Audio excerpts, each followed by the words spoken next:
من الأشياء اللي حفظناها على الوالد رحمه الله قيدوم هذا الميدان، كان يقول لي بيدال دو فران صحيح يمنعك من الأكسيدونات، ولكن راهو أحيانا يسبب لك في أكسيدون.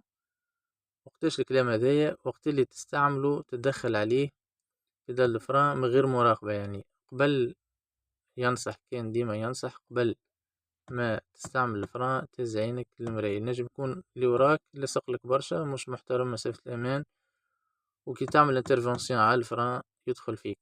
وبالتالي حذاري بيدال الفران نستعمل معاه ونتعامل معاه بحذر. صحيح يمنعنا من الأكسيدونات، ولكن أحيانا يتسبب لنا في أكسيدون كبير، ويكون معناها آثاره خايبة.